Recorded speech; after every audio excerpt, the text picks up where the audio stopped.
In this video, we're going to be looking at how to level Harlow from level 1 to 50. I'm going to give you my full setup that I use to run that. There is a lot of really good options on Harlow, but personally, I really liked her green tree with her flux generator. That was seriously just like my favorite. I tried all three, and this one just felt the best. It honestly felt more like a nuke than the Chroma Accelerator, which I thought was pretty crazy in terms of mobbing. You throw this into the middle of a pack of enemies and they all just disappear. You watch the radar, all the red dots just poof, and everybody's just getting entangled for free. It's constant uptime. There's a lot of really good things you can do with this. If you guys are playing co-op, this is going to be a very powerful setup just because your teammates are going to love you because they're going to be able to spam their action skills to their heart's content, since you will essentially always be spamming action skill cooldown at all time. Any bullet you put into somebody is going to be giving you and all your allies a percentage of their action skill cooldown back. And with how much we're hitting with this, you are going to be instantly getting your flux generator back, and your teammates are going to be instantly getting their action skills back as well. So there's a lot of really cool things you can do, and it's overall very, very powerful, especially with how you have to level in this game. Um, as you beat the story, there's basically like two options. There's either like some bounty stuff you can do, or you can farm some drills, and which are basically just like mob dense activities.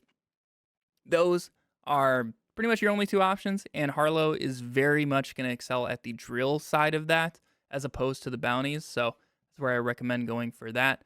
But you can clear out the entire waves and you can beat the drills in like a minute or less, just by spamming the flux generator and some of the other weapons that we're going to be using with this build. But yeah, if you enjoy the video and the guide, make sure you guys help me get to 100,000 subscribers by the end of the year. I really do think we could do it with the launch of Borderlands 4 here and the next, essentially 4 months, if you include September. That would be just a dream come true. So if you want to help me out with that, make sure you guys are subscribed. I have a ton more Borderlands 4 content lined up for you guys, so stay tuned for that. But let's go ahead and jump into this Harlow leveling guide. Starting off with the skill tree, as you can see, we are fully invested in the green tree. This is actually the only character and build that I've done this on so far, which I thought was pretty interesting. There's just so much in this tree that is good for our setup, and you have to go pretty far into some of the other ones to start getting like the same benefits that we're getting here. So I thought it was just kind of the best to full send green, and I've thoroughly been enjoying it here at level 50. But this is seriously what I used from, at the very start of making this character all the way up until now, and just been building upon it from there. So yeah, starting off up here at the top of green tree, we have momentum. So whenever Harlow entangles an enemy, she and her allies deal increased critical hit damage. So once again, if you're playing co-op, your friends are going to love you. You're just going to give them so many bonuses. So 25% crit damage is pretty big. From here, we can move down and get our augment. So coronal mass ejection. This is going to be huge for us, especially with the weapons and all of that we're going to be using with this build. Getting rid of that elemental resistance of the enemy when they're in your flux generator is huge, because a lot of the damage we are going to be doing is shock, and there's actually not too many shields in this game. Most things you're going to be fighting are health and armor, so getting that extra damage on them is huge, especially if you're playing on hard mode where the resistances matter more. This is going to help you out a ton. It's going to be a huge damage increase for you. Also, you get that status effect chance, which is pretty nice, but for the actual like skill points, we get neutron decay. So when we irradiate an enemy, you gain a stack of gun damage. You can pair this really well with like a weapon for the build, but it is just pure RNG because it is, blue-purple, non-legendary item that you're going to be looking for with that. So if you do find a radiation weapon, it's going to be really nice and give you a ton of extra gun damage. From here, we can go down into Resonance Cascade, and whenever you deal radiation damage to an enemy, you get increased action skill damage, which is really nice. And then from here, we can also get confirmative reality. This is the first thing you're going to want to go into as you move down. So this is where I was saying earlier, your friends are going to love you, and you're never going to have a cooldown because you're just hitting so many times. Even though this only says 1.5% of your action skill cooldown per shot, you're just hitting so many times. Like, we're going to be using rapid fire weapons.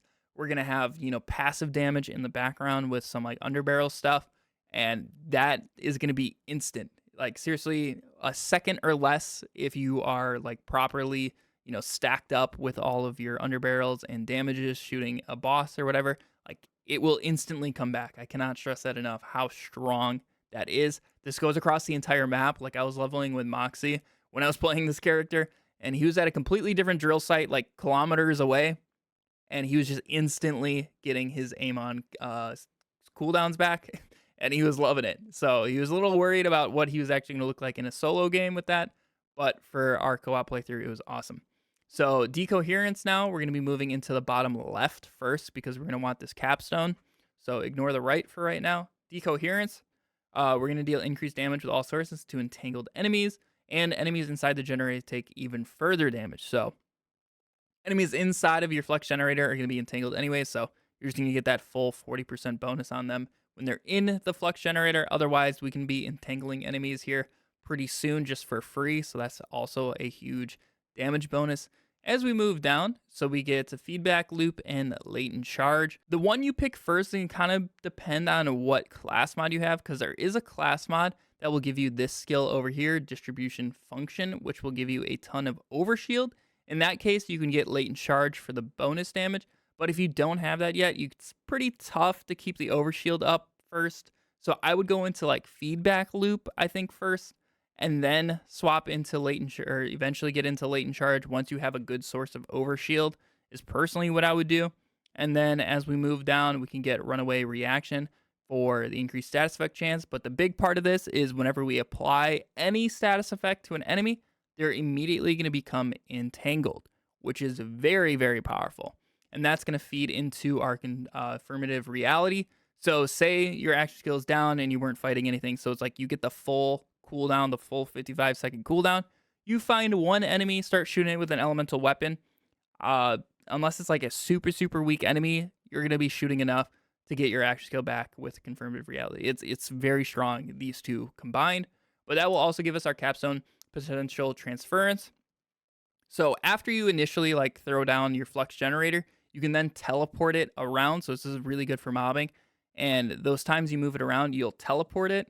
Like wherever you're looking, it's just going to be going there, and it's going to send out a shock burst when it lands. You can also revive allies with it. I never use that part, but it will also heal allies in the flux generator. So like there's a lot of really good things, but the main part is the damage. So if there is some co-op aspects of this that you really like, that's awesome. But the damage is the big part. This is where I was saying like the thing feels like a nuke as you are mobbing, because it's immediately going to entangle enemies too and transfer all that damage. So it's very, very powerful.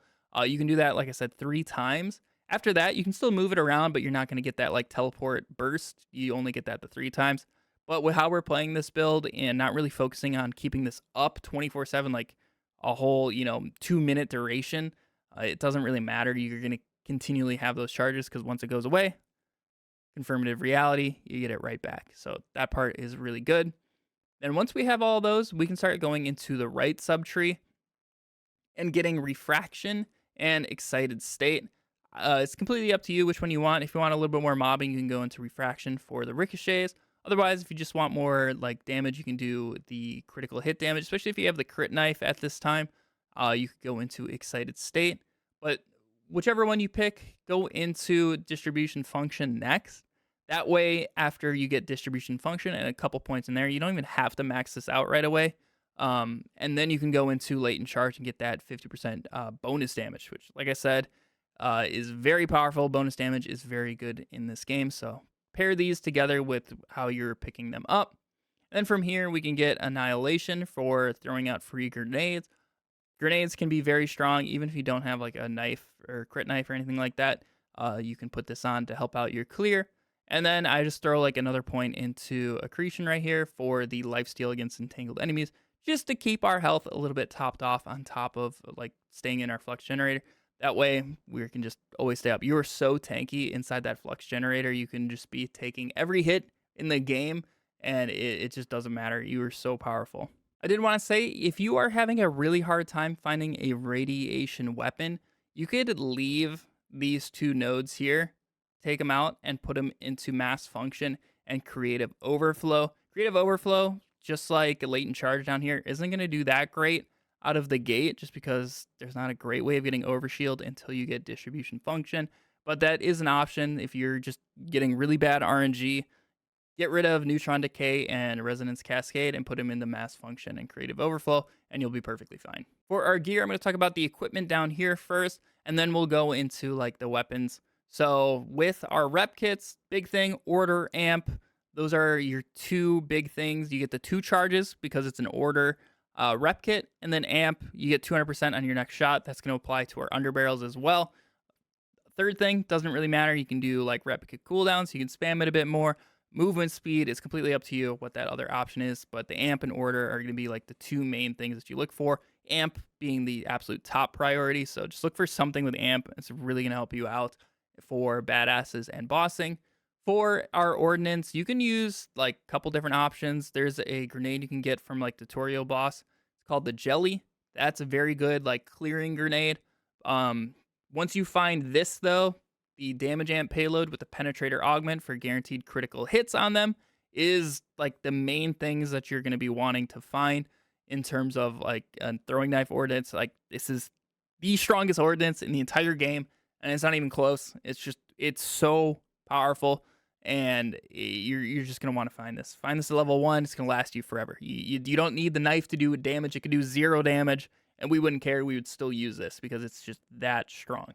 So keep an eye out for that. Once you find one, keep it for the rest of your life and start making a collection of them so you can have different set bonuses on them later on. Don't worry about the firmware because that's like a post-campaign thing, but yeah, something to look out for there.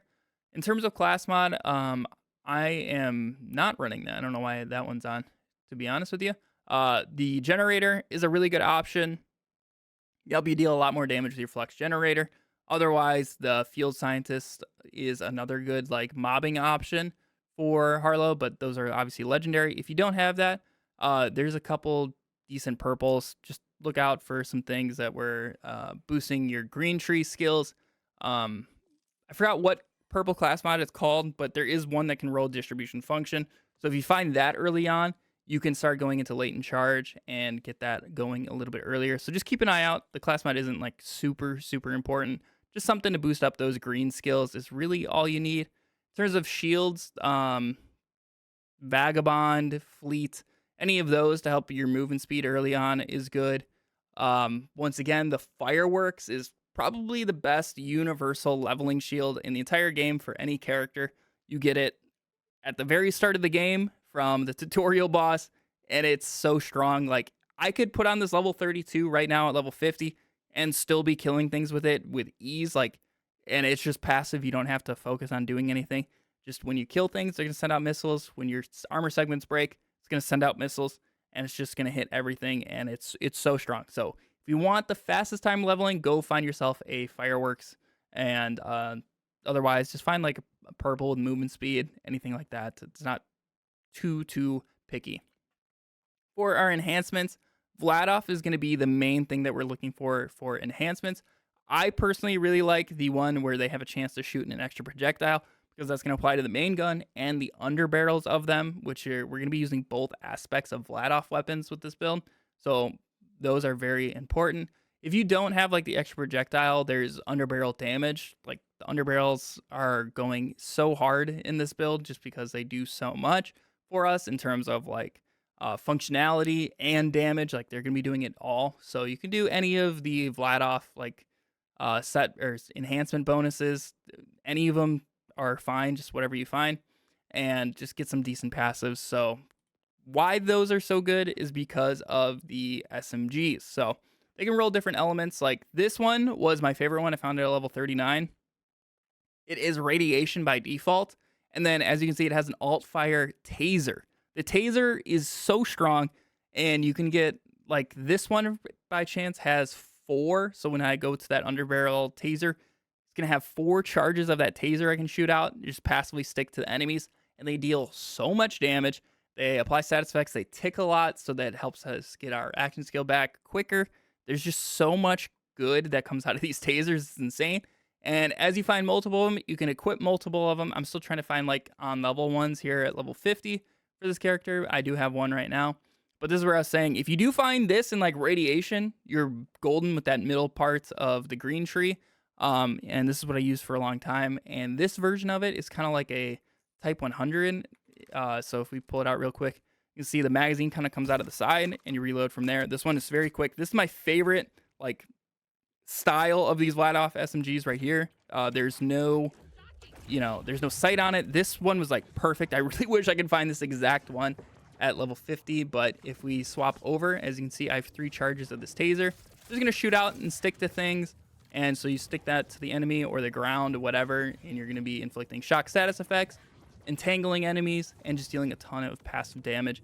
And you can keep that across all of them. So if I swap 2 tasers on these different ones, even if I shoot out all of them, if I swap away right away and I come back, like it's still gonna be on that taser form. So once they are ready to go, like they're gonna be cooling down right now. So say I'm fighting, I come back to them later, I can just like swap to them, shoot them really quick, and go back to my main weapon. So just something to keep in mind with your gun loadout there, and why we're using these Vladoff SMGs with the tasers. But before you find those or anything like that, Jacobs shotguns, Jacobs pistols are going to be really good placeholders. Yeah, that's basically everything you need to know for our Green Tree Harlow leveling guide. This is going to easily get you from level 1 all the way to 50. It's super, super quick. And I was genuinely surprised at how strong the flux generator is. I thought it was going to be kind of awkward to use because you got to like lob it out. It doesn't go very far, which one thing our capstone helps us with, luckily, is you can teleport it around and get it very far away from you into whatever pack of enemies you need. But even without that, like it still feels really good to use. You're super tanky inside of it. You have constant uptime of it. Does a lot of damage. Instant nukes of mobs. Like overall, flux generator is such a strong skill. So I've highly recommend giving it a go. I'm sure Chroma Accelerator works perfectly fine, and same thing with 0 Point, but I think Flux Generator might be our best option in terms of leveling here on Harlow. Yeah, hopefully that you found the video helpful. Enjoy your time leveling on Harlow. If you want to help me reach 100,000 subscribers by the end of the year, make sure you hit that subscribe button. Really do appreciate it. Otherwise, I'll catch you over on Twitch. Happy to answer any sort of questions you guys have. But yeah, thank you for watching this far in the video, and I'll catch you all in the next one. See ya.